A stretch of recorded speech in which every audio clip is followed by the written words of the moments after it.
Welcome to CEO Interviews, a production of Gore.com, in which we take the time to interview CEOs and executives about what's going on in their industries and important news. With us today, he's back again, Bernard Tourillon, CEO of HPQ Silicon.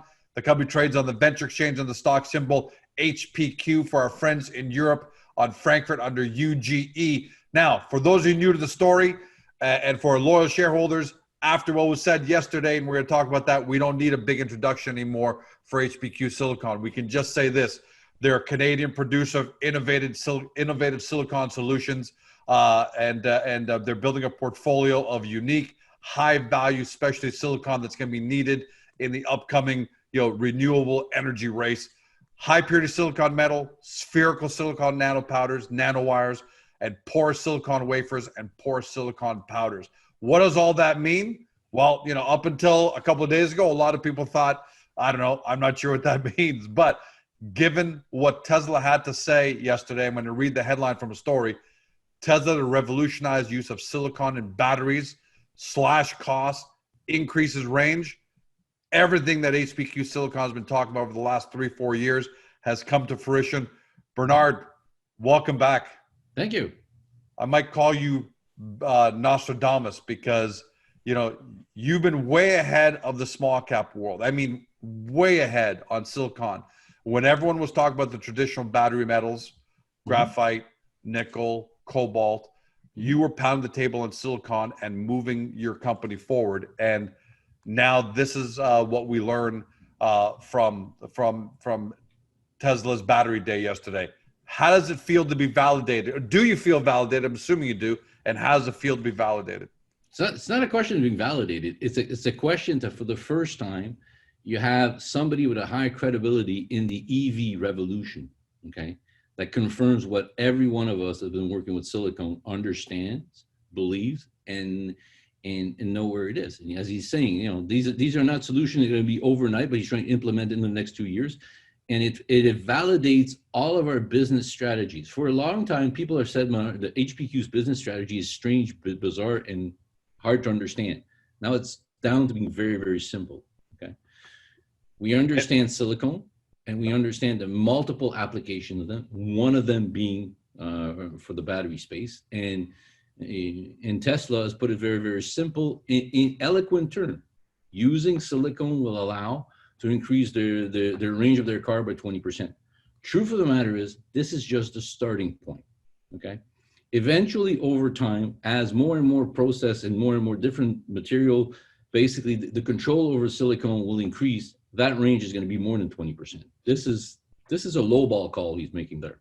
Yeah, and I want to put up. We can do a heck of a lot more. We're going to put up an image right now for everyone to see, because it's great to visualize it. And I'm going to read the quote that kind of refers to exactly what you talked about. It says, Tesla Battery Day is now upon us, and the automaker just revealed that its revolutionary new use of silicon is one of the major steps towards making batteries extremely cheap by using raw metallurgical silicon that is not treated or formed. Costs can be reduced substantially. That almost sounds like you wrote that quote, and this image was produced by HPQ. Well, yeah, it could almost like there's a lot of terms he's using, like raw metallurgic grade silicon metal, but that's also a very, very wide term. Okay, what I know and what I understand, because I've been talking to a lot of people in the battery industry, is when they talk about raw silicon, they still need a certain level of purity. Okay, so it's not the raw silicon material that comes out of a smelter right now. It has to be the ultra purified. It's the most difficult one. So I'm thinking, from my understanding of battery space, they need at least 3N to 4N purity. Okay, so the traditional cheap smelters, okay, barely can do 2N purity. We've shown that in a previous presentation. So it's not an easy material to do. So I doubt very, very much that Elon Musk is going to go and start build his own traditional smelters and all those type of technology. And this is where our business plan is really falling into true fruition. Right, because he's constrained by that, right, Bernard?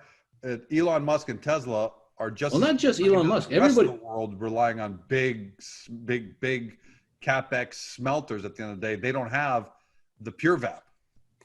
Exactly. You have to understand that the silicone industry is an old industry, mature industry, a bit like the car industry was before Elon Musk and Tesla arrived. Okay. You'll notice that massive innovation leaps and bounds do not occur by the big boys. Okay. They always happen by a startup that had a vision. Okay. Sure. And HPQ with pyrogenesis, we had this primary vision of developing a process that is small, scalable, and can do one thing that nobody else can do. We can take silicone and we can take raw quartz, okay, and we can make it purer end product than when we're starting with. Right now, all the competitors start with ultra pure quartz to make barely pure silicone. Then you have to purify it for it. So the entire work expensive. It's not more expensive, lesser value product out of it. At the end of the day, we start cheap and make a significantly higher value product out. Well, it's not a question of higher value. We make a better product to basically than being used. Okay, right. And we are, as I said, this is our ace in the hole. Okay, we will always be the cheapest producer of the ultra pure material. Like it's not really ultra pure, but in the metallurgy grade, we're at the top end purity of what it is. Okay, and our costs are not going to be higher than the smelter. We know it's cheaper it is. So we actually know, and that first part of the business plan, we're uniquely positioned. Okay, I doubt very, very much so that they're going to go start buying a smelter part, which is going to be 30. Is going to produce 30,000 tons per year of silicon metal when they're going to need something maybe like 2,000 tons to start. Okay, but lo and behold, the QRR is designed for 2,500 ton to be as efficient as those big smelters. So that as a business plan validation is great. Okay, but it's not just Tesla; it's going to be everybody else. It's not related. Yeah, has Tesla lit up the world now? Like, has Tesla officially put silicon on the map? And now it's not just Tesla, but it's General Motors, Ford, Toyota, all the auto manufacturers, all the battery manufacturers that realize they've got to get the silicon. Okay, first of all, everybody's been there. Okay, so it's not something new. It's just now, how can I say this? It just went mainstream. Yeah, right. But this is something I've been saying. Okay, I've been telling you on a repetitive basis, okay, and people have been skeptical about it. Now we basically have Tesla saying this is where it's going. Okay, but I've been doing this, and Pyro and us have been doing this for 5 years. We got a 5-year leap and over. We have developed process that gets us forward.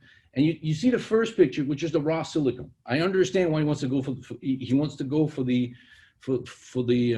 raw silicon, but it's a cheaper feedstock material. Okay.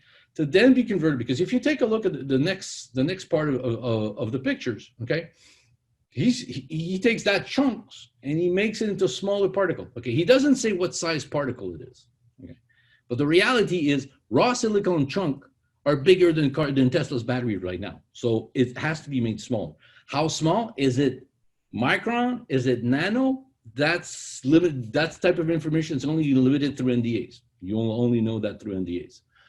But we've designed a process where we can take that raw material, okay, and basically convert it into a wide scope of material size product. That's what we're going to be testing. That's going to be coming in. So by December of this year, okay, we're going to start sending the sample, and we're going to be able to start sending what we call our spec sheet.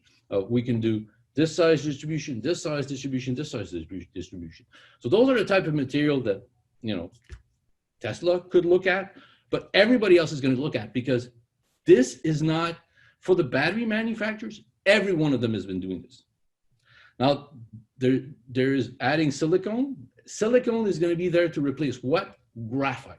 Okay. Is it going to be replace 100% graphite or just 50% graphite? Whatever it is, the market's massive. So Tesla has now put onto the mainstream of investor community, okay, the silicone story that we've been seeing. Okay. And it's going to be reflected over time, because it's still going to require me to go do an educational process. But I anyway plan my sort of like to start to do more aggressive marketing, or more present marketing on social medias and everywhere else, as we got closer to the startup of the pilot of the nano reactor in December. So my timing is impeccable. Like, Tesla comes and say this, and now we go out and says we're going to be one of the few ones. If you go back to one of the NDAs, the other thing in this slide shows they're talking about encapsulating silicone okay, to make it more stable. That's a known factor. If you read between the lines of one of the NDAs we have signed, I didn't talk about a battery manufacturer, but an advanced material manufacturer. Okay, so it is one of the thousands of companies out there, okay, that have developed process where they're working on that solution. So this is not a one-way solution, but at the end, everybody has the same problem. Who can deliver the silicone they need to put into it? So HPQ's business model is that I'm not trying to make the best battery, okay? I'm just trying to make the best silicone for everybody to use with a wider distribution. So I become the silicone metal provider, the silicone provider to all the battery manufacturers. So I'm going to ask you a question. I'm going to put you on the spot, but no matter what, I know that anybody watching this and listen to this is going to say, George, ask the damn question. Does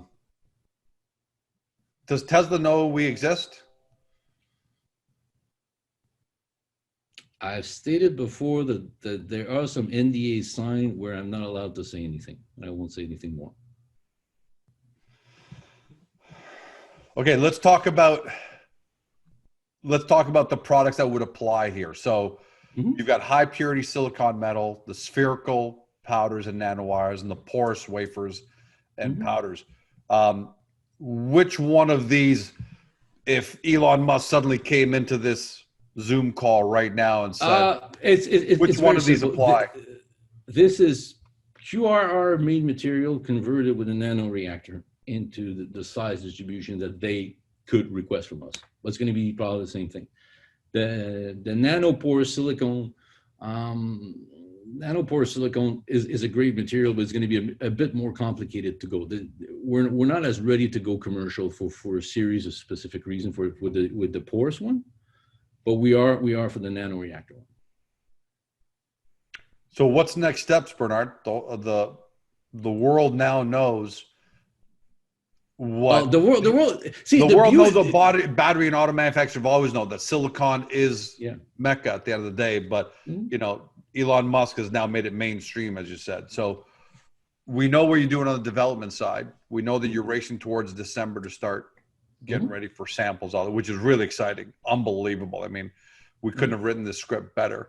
But what is the plan on the marketing side as far as the product for samples? How do you get out to all the battery manufacturers? And this is a case where people are going to come and see me. And that's sort of the way it is. I'm not aggressive yet, but I do get approached by everybody. And as soon as I say, okay, material, size distribution, this, people are going to come in and say. And in the meantime, I'm sort of like, but what investors have to realize is, as I work with battery manufacturers, they're going to keep their data secret. So I'm also, you know, we're going to be implementing very soon, or we're going to be sort of announcing plans that we've done to make sure that we can also announce battery results. But you got to understand that there's the raw material and then the chemistry in the battery, okay? I'm not involved in the chemistry part of the battery, so that's really the key part, because I don't want to become a battery manufacturer. Right. I just want to be the guy that, you know, everybody's going to come and approach and says, I need this type of specific silicone. Can you do it? And the answer is going to be yes. It's going to cost you X, Y, Z, and then we're going to debate about the price. And the beauty of it is I'm not one process dependent, okay? Any other of my competitor in the battery space, they have their mine, which they have to figure a way to make the material cost competitive, okay? Wait. First, they got to go raise $500 million or $1 billion just to get the stuff out of the ground. And it's much easier said than done. I mean, I've seen massive projects stall. So go ahead, but I want to make sure that's the first big hurdle that we don't have. That's the first big hurdle that takes massive amount of time. I was touched that there was another company that dared to use my name with the name of two very esteemed company involved in it, but you know, I like to make it clear it's not a company which we have an NDA with. And I understand how they're working at it. It's like graphite companies are now stuck with a problem. They got to figure a way to work with silicone to make their graphite higher value. And at the same time, basically, we're working to replace graphite with silicone. Sort of like it's not a position I would love to be in. I much prefer my position, which is silicone, because as exciting as this is in batteries, okay, and the timing that Elon Musk present is very realistic for us. He's talking, says, this is something that's going to be commercial in 2021, 2022. Perfect timing for us. Will you be ready by then? So let's say, and I'm not saying you're doing, hypothetically, you get a call, or maybe you've already gotten a call, which potentially sounds like it, and you send out samples and they test it through the first quarter of 2021. And anybody, not just Tesla, says, Bernard, we love this. We want to buy this on scale. How long until you're ready to do that part where you're ready to produce at some decent scale? Well, first of all, the reality is that right now in the world, okay, the worldwide capacity to produce this material is shit. So 1 ton, okay? It is. It's literally that. It's 1 ton. Okay, let's not freaking go crazy. We're talking about feeding only 1 ton. Next year, middle of next year, we're already going to be up to making 3 tons of that stuff. Okay?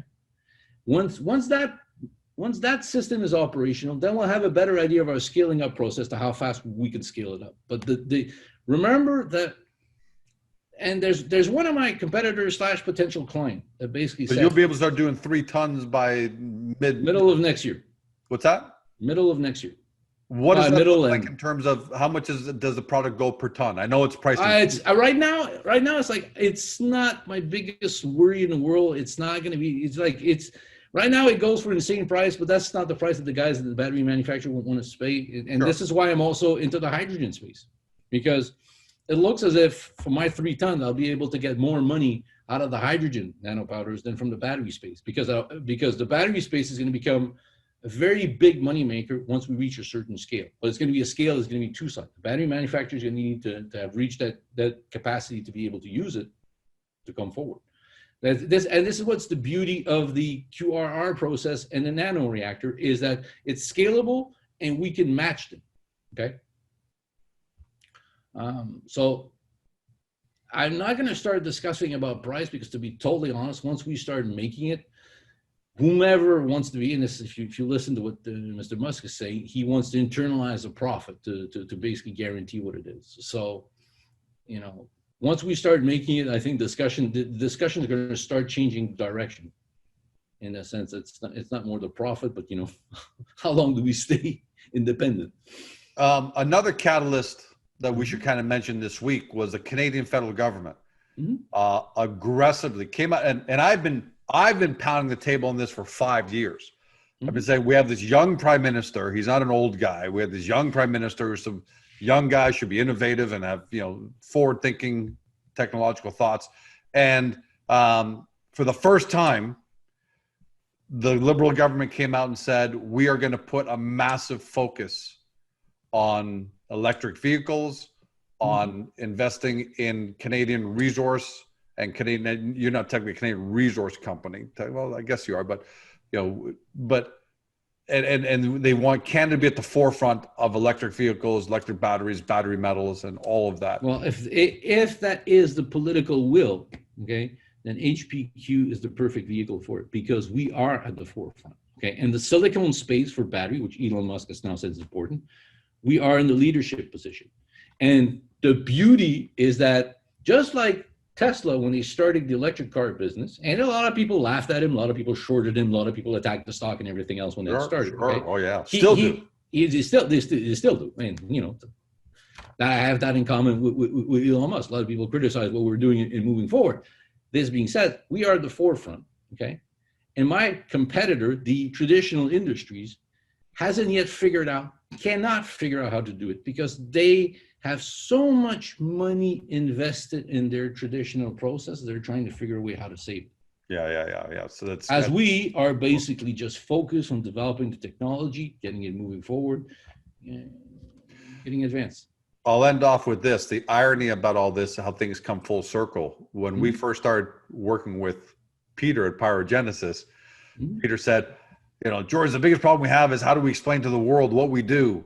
It's so difficult. I said, Peter, the first thing we're going to do is tell people that you are the Elon Musk of the small cap world, because you have one core technology with multiple global applications. And here we've come full circle that Peter's partner with HPQ, and HPQ and Pyro together and Applauds obviously are making incredible strides in silicon. And Elon Musk just put out to the world that if you had any doubts about what Bernard has been saying for the last 5 years, I'm now telling you that is where we're going. That means where the world is going. So, man, congratulations on having that vision, Bernard, because you could have easily just followed the path of the typical junior resource company and say, I'm going to pull stuff out of the ground. I'm going to, CapEx, mine, all that stuff. And you didn't. You went into very uncharted territory. And, man, it's going to pay off dividends, it looks like. So congratulations. You got to feel great, right? You have to take a minute to pat your whole team on the back, no? We'll do it in December. We'll do it in December when we start producing. All right. Well, hey, then we'll all wait till December. I think all of us at home can wait another 3 months. But let me just make it clear, okay? Yeah, sure. And I'm now talking to the retail investor crowd, because I know there's a retail investor crowd that watch us. I did not say that the stock is not going to move till December. I'm saying I'm going to pat myself in the back in December when we start producing. In the meantime, now when everybody talks silicon, and with what Elon Musk just said, my opening card is there. Okay, they're going to realize that there's only one publicly traded company that is focused on doing this. Okay, there are a couple of pretenders out there, right? But they're nowhere close. And there's going to be imitation. I'm going to tell you, there is going to be now the greatest compliment is imitation. I can guarantee you that anybody with a quartz deposit is going to say they're a silicone producer. Newsflash, quartz is SiO2. We're talking Si. Removing the O2, that's the issue.